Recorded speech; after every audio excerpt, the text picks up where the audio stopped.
माँ शारदे को नमन करते हुए बगलू महिला पीछे महाविद्यालय की ऑनलाइन कक्षा में कड़ी में सभी विद्यार्थियों का हार्दिक स्वागत एवं अभिनंदन। आज हम बीए और बीएड द्वितीय वर्ष के विषय इतिहास के रूप में आज द्वितीय वर्ष पत्र जो पढ़ने जा रहे हैं उसका नाम है भारत के सांस्कृतिक इतिहास की मुख्य धाराएं तथा प्रवृत्तियां भी कहा जा सकता है। मुख्य धाराएं इसको पुकारा जाता है। विशेष रूप से संस्कृति में जो बदलाव का समय रहा वो समय के अनुसार परिवर्तनीय रहा। उस परिवर्तन को हम सांस्कृतिक धरोहर के रूप में धाराओं के रूप में अध्ययन कर रहे हैं, जिसका आज हमारा टॉपिक है प्रकरण के रूप में कला और संस्कृति, जिसमें कला और संस्कृति के नाम से इसे जाना जाता है। इसमें हमने कला और संस्कृति में पिछली 2 क्लासें ले चुके हैं, जिसमें हमने स्थापत्य कला को देख लिया है। आज हम स्थापत्य कला के बाद दूसरी जो महत्वपूर्ण कला है वो है चित्रकला। तो चित्रकला का अध्ययन करेंगे कि चित्रकला जो थी उसका संबंध हमारी संस्कृति से किस प्रकार रहा। तो आइए शुरुआत करते हैं प्रस्तावना से कि संस्कृति से किस प्रकार हमारी चित्रकला का संबंध रहा।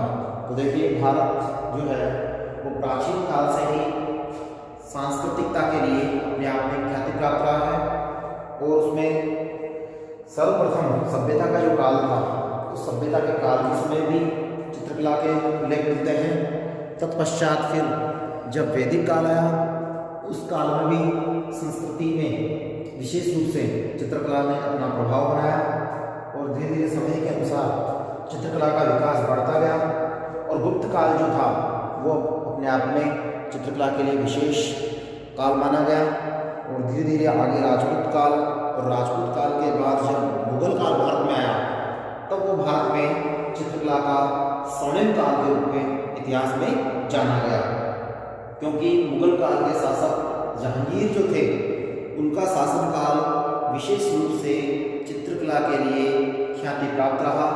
उनके काल को चित्रकला का स्वर्णिम काल माना जाता है। इसीलिए संस्कृति से संबंध भारतीय चित्रकला का समय के अनुसार विधिवत रूप से बना रहा, जिसको हम अलग अलग शैलियों के आधार पर भी पहचानेंगे, जिससे भी समय की पहचान होगी कि किस समय कौन सी शैली में चित्र बनाए गए, उन चित्रों की क्या विशेषता रही, चित्रों के प्रकार जो थे वो किस रूप में थे, भित्ति चित्र थे, लघु चित्र थे, वहद चित्र या अन्य प्रकार के चित्र, उनका भी वर्णन हमें अलग अलग शैलियों में पढ़ने को मिलता है। तो संस्कृति इसलिए चित्रकला से जुड़ी हुई है जो अपने आप में कला का रूप है, क्योंकि कला के रूप में चित्रकला का विशेष रूप से महत्व उस समय के समाज को जानने, उस समय की व्यवस्था को पहचानने और उसका आकलन करने में चित्रकला अपने आप में एक महत्वपूर्ण साधन माना गया है। तो चित्रकला को हम उसके विकास के काल के रूप में पढ़ेंगे, जिससे हमें पता चलेगा कि उसका विकास कितने चरणों में हुआ और किस किस रूप में उसको नाम दिया गया। तो हमारा दूसरा पॉइंट है चित्रकला का विकास काल। इस समय के अनुसार चित्रकला में जो परिवर्तन हुए उसको हमने विकास काल के नाम से इंगित किया है। तो देखिए, चित्रकला का विकास काल जो है वो देखते हैं हम शुरुआत के वहाँ से जहाँ से हमारी संस्कृति अर्थात सभ्यता की शुरुआत हुई, जिसमें प्रागैतिहासिक काल की विशेष रूप से चित्रकला विशेष उल्लेखनीय मानी जाती है। तो चित्रकला का पहला काल जो है एक तरह से यही कह सकते हैं हम, यही पॉइंट है जिसको प्रागैतिहासिक काल के नाम से जानते हैं। तो यहाँ से विकास के काल को इंगित करेंगे हम। तो पहला काल प्रागैतिहासिक काल, जो कि प्राचीन समय का वो काल है जिस समय चित्रकला किस रूप में अवस्थित थी। तो देखिए, भारत में इस काल में चित्रकला जो थी वो चित्र के रूप में खुदरी चट्टानों की दीवारों पर, क्योंकि उसमें चित्र जो बनाए जाते थे उन बड़े बड़े चट्टानों को काट कर या चट्टानों पर जो दीवारें हुआ करती थी उन दीवारों पर चित्रों को उकेरा जाता था, बनाया जाता था आकृतियों के रूप में। तो चट्टानों की दीवारों पर, गुफाओं में और फर्श एवं छत पर बनाए गए चित्रों के आधार पर इस चित्रकारी को जान सकते हैं। तो उस समय की पहचान जो थी प्रागैतिहासिक काल की चित्रकला की, वो गुफाओं में चट्टानों को काटकर दीवारों पर और फर्श जो था उन पर विशेष रूप से जो चित्रकारी की जाती थी वो विशेष उल्लेखनीय थी। इस काल में चित्र जो बनाए जाते थे वो लाल गेरुए रंग के, जिसको बोल सकते हैं फिरोजी रंग के पाए जाते थे। काले रंग का प्रयोग विशेष रूप से था, क्योंकि कोयला विशेष रूप से खनिज के रूप में भी था, इसलिए कोयले काले रंग के काले रंग का प्रयोग या इस्तेमाल करते हुए पशु पक्षियों के चित्र और भी कई प्रकार की आकृतियां दिखाई देती है। यहाँ तक कि रंगों में कई प्रकार से रंगों का प्रयोग करते हुए चित्र को चित्रकारी के रूप में चित्रित किया जाता था। ये प्रागैतिहासिक काल था जिसमें काले रंग का, लाल और फौजी रंग का विशेष रूप से उल्लेख किया जाता था। उसके के साथ साथ चित्र जो बनाए जाते हैं उन चित्रों में कई आकृतियां जो मिली है वो ऐसी मिली है जिसको देखकर चित्रों के बारे में हम अंदाजा लगा सकते हैं। जैसे आकृतियों के रूप में उनकी सीमा को नकुले पत्थर से खोदकर बनाया गया, जो कि अपने आप में स्थायी आकृति के रूप में जानी गई। क्योंकि प्रागैतिहासिक काल में कई चट्टानों को काटकर जब आकृतियां दी गई तो उसमें विशेष रूप से काटने के लिए चैनी, हथौड़ी आदि के माध्यम से उनको आकृति का रूप दिया गया। साथ ही साथ आकृति निर्माण में वक्र, आयताकार और ज्योमिति, इसको कह सकते हैं ट्रिग्नोमेट्री, ज्योमिति के आधार पर चित्रों को आकृति दी गई।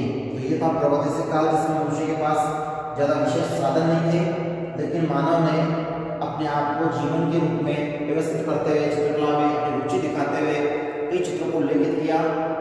वो चित्र हमारे प्राचीन भारतीय संस्कृति के वाहक है, जिनसे हमें प्राचीन उस समय के मानव का पता चलता है, जो मानव जंगल में रहता था और उसके बाद जब उसने घर बनाकर रहना शुरू किया तो किस प्रकार जीवन को उसने व्यवस्थित किया।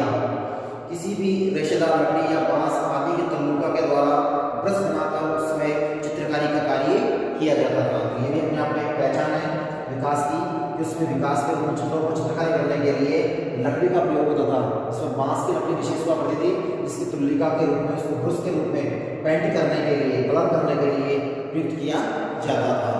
साथ ही इस काल में चित्रों में धीरे धीरे बदलाव उस समय आया जब पाषाण काल में, उत्तर पाषाण काल, इसको उसके बाद नव पाषाण काल का विकास हुआ। उस काल में विशेष रूप से चित्रकारी में परिवर्तन देखने को मिलता है। तो प्रागैतिहासिक काल के बाद जो आया काल वो था चित्रकला का पाषाण काल, जिसमें पाषाण काल को 3 भागों में बांटा गया है।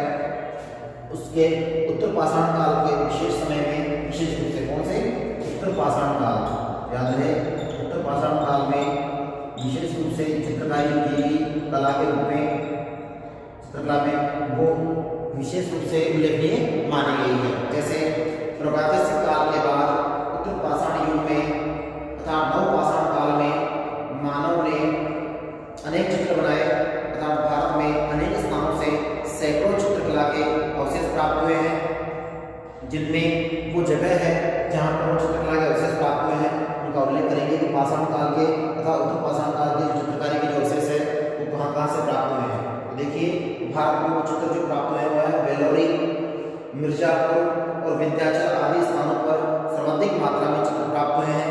यहाँ तक कि भारत के मध्य में एमपी जो थे तथा मध्य प्रदेश जो है वहाँ पर भीमबेटका नाम एक जगह है, जहाँ से मध्य पाषाण काल के चित्रों का भी उल्लेख मिलता है।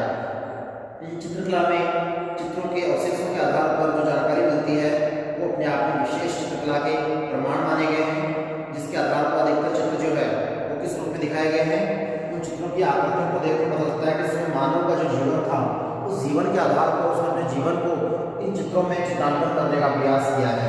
इसलिए चित्रकला अपने आप में छाया चित्र के रूप में वर्णित मानी जाती है, अर्थात मनुष्य के जो क्रियाकलाप है वो चित्रों को देखकर पता चले वो अपने आप में चित्रकला के रूप में प्रभावित है। जैसे इसमें विशेष रूप से देखें तो वहाँ पर जो चित्र मिले हैं, जिसमें दक्षिण भारत में भी चित्र मिले हैं और उत्तर भारत में भी अनेक चित्र मिले हैं, जिसमें आखेट करते हुए दिखाया गया। आखेट मतलब शिकार करना।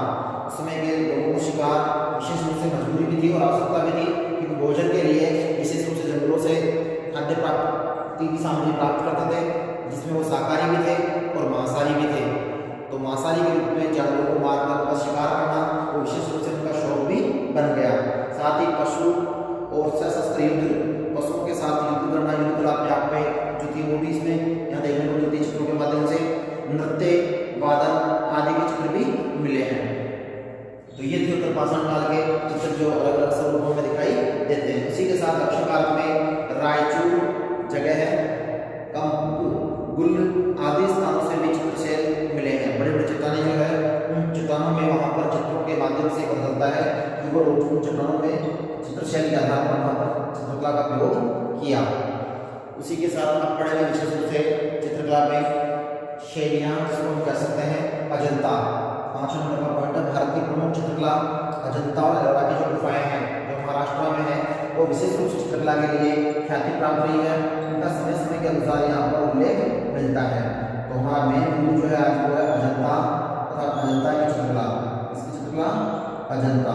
अजंता में चित्रकारी की जाती है वो अपने आप में विशेष रूप से ख्याति प्राप्त है, क्योंकि यहाँ की चित्रकारी अपने आप में चित्रकला को व्यवस्थित रूप में दर्शाती है, क्योंकि यहाँ चित्रकारी में समय के अनुसार अलग अलग शैलियों का पता चलता है जो कि चित्रकला के विकास को बखूबी वर्णित करती है। तो बात करते हैं चित्रकला की 6 शैलियाँ जिनको प्रमुख शैलियों के नाम से जाना जा सकता है। जो अजंता चित्रकला उसमें नंबर 1 पे है। अजंता चित्रकला किस पे है? नंबर 1। इसको विस्तार से पढ़ेंगे हम अजंता चित्रकला शैली को, जो कि महाराष्ट्र औरंगाबाद, महाराष्ट्र में कहाँ पर है? औरंगाबाद में जगह है। वहाँ पर बड़ी गुफाएं हैं जिनमें लगभग 30 गुफाएं हैं जो काट कर यहाँ पर चित्रकारी की गई है, जो चित्रकला के लिए विशेष ख्याति प्राप्त मानी गई है। यही वो स्थान है जो चित्रकला के लिए अजंता और एलोरा की गुफाओं के नाम से भी पुकारा जाता है। दूसरा है गुजराती शैली। इसमें गुजरात के आसपास में गिर पर्वत और पहाड़ी जो है वहाँ पर चित्र बनाए गए हैं, वो गुजराती शैली के रूप में है। उसके बाद समय जब आगे बढ़ा तो मुगल शैली के रूप में चित्रकला का विकास हुआ, और यही वो मुगल शैली है जिसमें भारत में मध्यकाल में, कौन से काल में? मध्यकाल में समय के अनुसार स्वर्णिम काल माना गया। कौन सा काल? स्वर्णिम काल जो है वो, इसका काल जहांगीर का काल जो है स्वर्णिम काल माना गया, क्योंकि मुगल शासकों के द्वारा चित्रकला में विशेष रूप से योगदान दिया गया, जिसमें अकबर ने शुरुआत की। अकबर का विशेष योगदान रहा। तत्पश्चात उसके पुत्र जहांगीर के द्वारा चित्रकला को भी आगे बढ़ाया गया, और उसी काल को मध्यकाल का चित्रकला का स्वर्णिम काल उल्लेखित किया गया।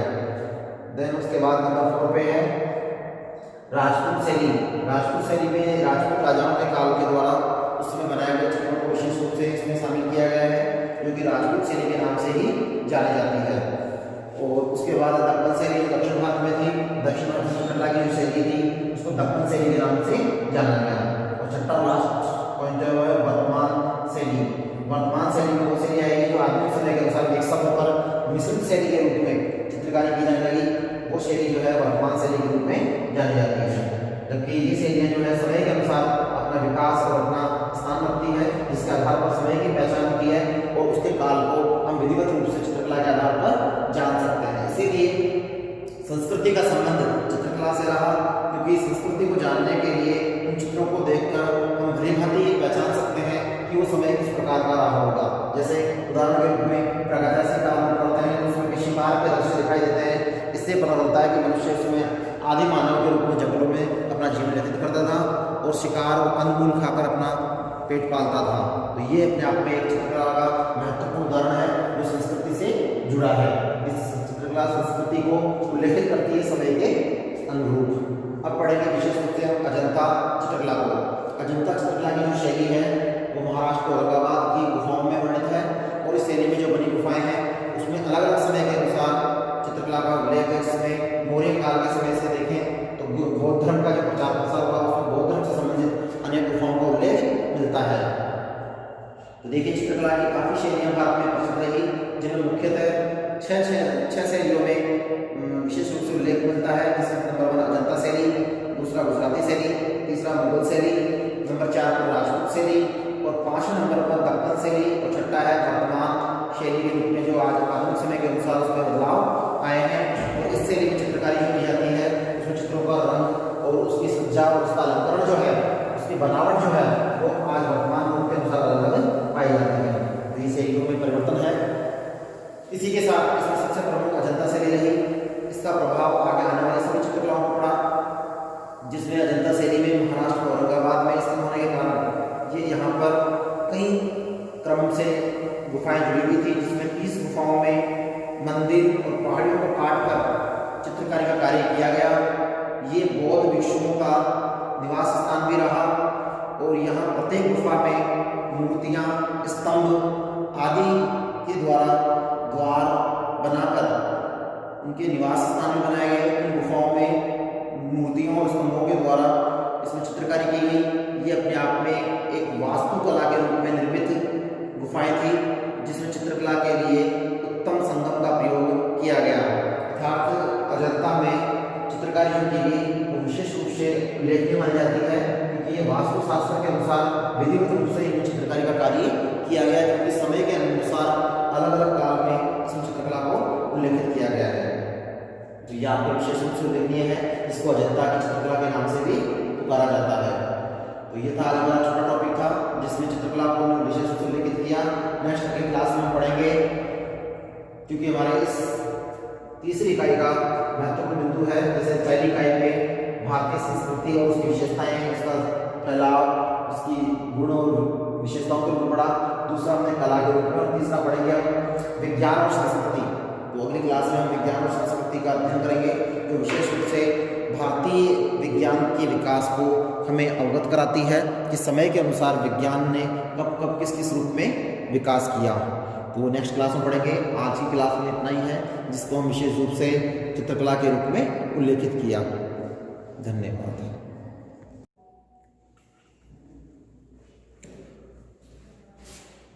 सुप्रभात, नमस्कार। सभी विद्यार्थियों को ऑनलाइन कक्षा अकेडमी में हार्दिक स्वागत एवं अभिनंदन। आज हम बीए और बीएड द्वितीय वर्ष के विषय इतिहास के रूप में द्वितीय प्रश्न पत्र भारत के सांस्कृतिक इतिहास की मुख्य धाराएं, उसी के प्रकरण के रूप में विज्ञान और संस्कृति का अध्ययन करेंगे कि विज्ञान का संस्कृति से किस प्रकार संबंध रहा।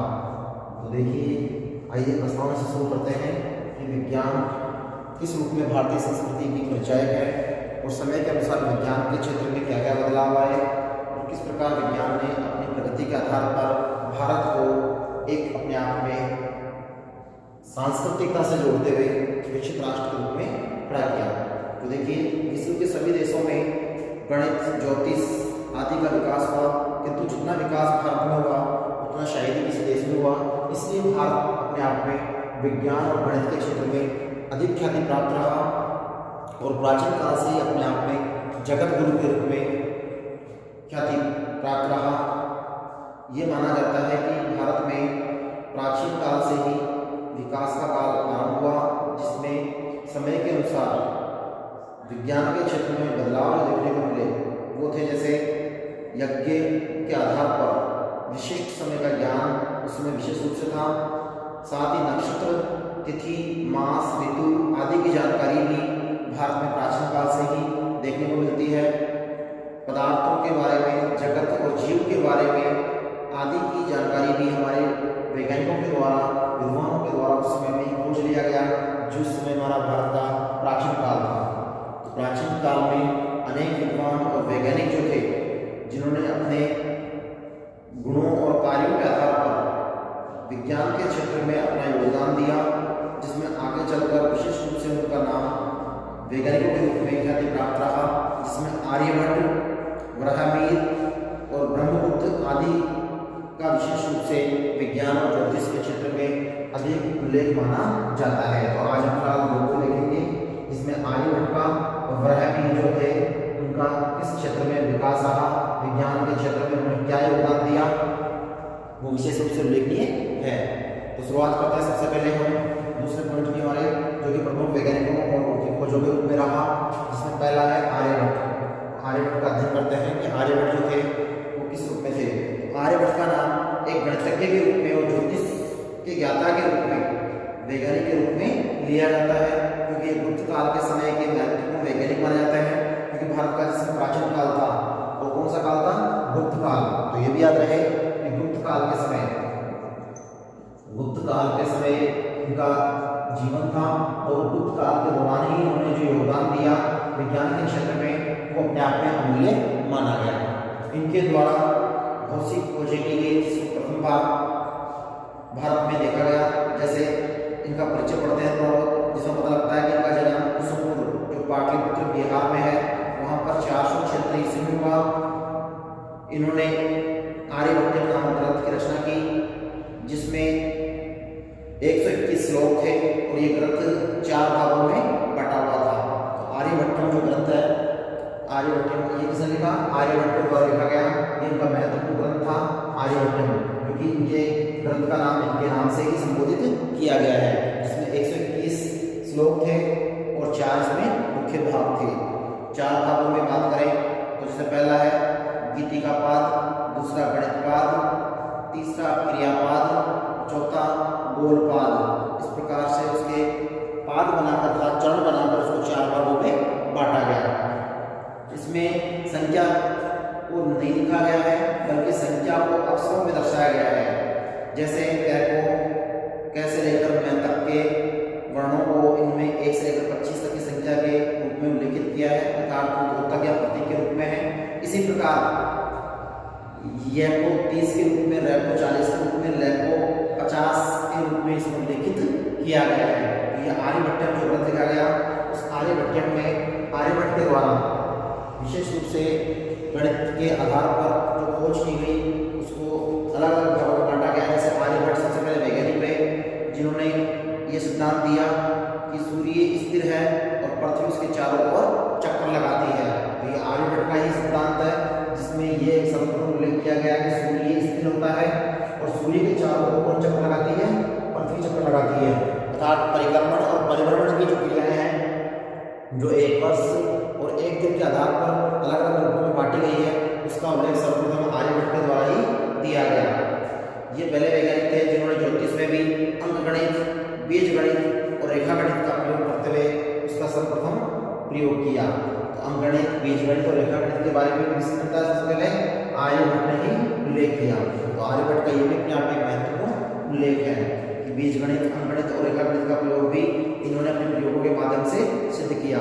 इसके अलावा इन्होंने वर्ग, घन, त्रिभुज आदि के क्षेत्र में निकालने की क्रियाओं का भी उल्लेख किया। उन्हीं के आधार पर उन्होंने लंबाई चौड़ाई निकालने के सूत्र और फॉर्मूले भी उन्होंने नियमों के आधार पर बताए। इसके अलावा वृत्त की परिधि, वृत्त का व्यास, त्रिज्या आदि के मान की चर्चा भी आर्यभट्ट के माध्यम से ही सामने आई। इन्होंने नक्षत्र क्षेत्र में भी ग्रहों की गति के साथ साथ पृथ्वी से चंद्रमा, मंगल, बुध आदि जो ग्रह है उनकी कितनी दूरी है उसका उल्लेख भी उन्होंने विधिवत रूप से उल्लेखित किया। इसी के साथ साथ आर्यभट्ट ने पृथ्वी के बारे में, अर्थात पृथ्वी का एक भाग अंधेरे में रहता है और दूसरा भाग सूर्य के सामने होने के कारण प्रकाशित रहता है, इसका भी उल्लेख किया जो अपने आप में महत्वपूर्ण रहस्य था कि जहाँ सूर्य होता है वहाँ पृथ्वी को उससे क्षेत्र क्या होता है, दिन अर्थात उजाला होता है, प्रकाश होता है, और जिस ओर पृथ्वी का पिछला भाग होता है वहाँ पर अंधेरा होता है। उसको रात्रि के नाम से या उसको उस क्षेत्र के नाम से माना गया जहाँ अंधेरा पाया गया। इसी के साथ साथ उन्होंने भारत के चंद्रमा और पृथ्वी की छाया का फल है उसके आधार पर वैज्ञानिकों ने आर्यभट्ट का स्थान अग्रणी रूप से उल्लेखित किया। अर्थात आर्यभट्ट को उसके प्रयोगों के आधार पर, आर्यभट्ट ग्रंथ की रचना करने के आधार पर उनको वैज्ञानिकों में सर्वप्रथम दर्जा दिया गया। तो ये थे गुप्त काल के महत्वपूर्ण वैज्ञानिक जिन्होंने विज्ञान के क्षेत्र में भारतीय संस्कृति को विधिवत रूप से आत्मसात किया, जिनका नाम था आर्यभट्ट। और अब है नंबर 2 वराहमिहिर। वराहमिहिर भी उन्हीं के समकालीन थे जो अपने आप में ज्योतिष और विज्ञान के क्षेत्र में इनका महत्वपूर्ण योगदान रहा। गुप्त काल के विद्वानों में वराहमिहिर का स्थान विशेष उल्लेखनीय है। इनका उज्जैन में जन्म हुआ था, उज्जैन के निवासी थे। इन्होंने भी 4 ग्रंथों की रचना की जिसमें विशेष रूप से इनके ग्रंथ जो है वो उल्लेखित है, जिसमें पहला है जैसे पंच सिद्धांतिका, दूसरा वज्र जातक, तीसरा बृहद यात्रा और चौथा व्रत संहिता। इस प्रकार से इन्होंने 4 जो है ग्रंथ वो वराहमिहिर के द्वारा क्या किए गए, रचे गए, लिखे गए, जो उल्लेखनीय है। इसमें पंच सिद्धांतिका जो है वो अपने आप में महत्वपूर्ण है। जैसे पंच सिद्धांतिका में वराहमिहिर ने क्या लिखा है, इसमें इन्होंने विशिष्ट रोमन सिद्धांतों का सारांश दिया है, जिसको हम ये कह सकते हैं कि ये रोमन जो थे उसमें सूर्य और सौर से संबंधित जितने भी सिद्धांत थे उनका इसमें वर्णन है। वराहमिहिर के अनुसार इसमें सूर्य सिद्धांत सबसे उत्तम है, उसके बाद रोमक और पॉलिश, शेष 2 सिद्धांत इसमें हीन है। तो ये 3 सिद्धांत है इसमें, जिसमें विशेष रूप से सूर्य सिद्धांत वराहमिहिर के द्वारा दिया गया, उसके बाद रोमक और पॉलिश सिद्धांत विशेष रूप से उल्लेखनीय है। वराहमिहिर ने सूर्य की गणना करके साल में 365 दिन 6 घंटे और 12 मिनट यानी 365 से ही आधा दिन शुरू कर सकते हैं सेकंड के रूप में इसको उल्लेखित किया, जो कि आधुनिक युग की गणना के अनुसार विशेष रूप से उल्लेखनीय माना गया है। 365 दिन का जो वर्ष बताया गया, एक वर्ष उनको विशेष रूप से इनके द्वारा ही किया गया। 365 से 1/2 ये जो है अपने आप में ये 1 वर्ष का समय जो माना गया विशेष रूप से किसके द्वारा दिया गया, वरामिर के द्वारा बताया गया। इसमें उन्होंने जो विशेष रूप से बात बताई कि चंद्रमा, पृथ्वी और सूर्य के व्यास को भी इन्होंने विशेष रूप से उल्लेखित किया। चंद्रमा का व्यास उन्होंने ही 480 योजन बताया, किंतु सूर्य के व्यास का वर्णन अशुभ रूप से माना गया है। इसके अलावा सूर्य ग्रहण का भी चर्चा इनके द्वारा ही की गई है। पंच सिद्धांतिका में ज्योतिष यंत्रों का भी इन्होंने विशेष रूप से वर्णन किया है, जिसमें वरामिर के द्वारा ज्योतिष शास्त्र को 3 शाखाओं में बांटा गया है।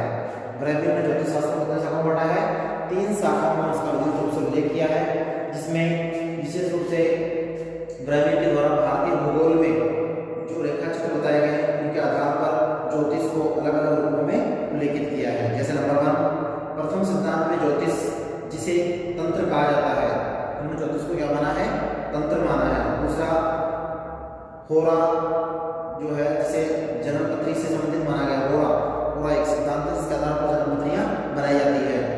संहिता जो कि फलित ज्योतिष के क्षेत्र की महत्वपूर्ण बिंदु होती है, उसका भी इन्होंने उल्लेख किया संहिता के रूप में।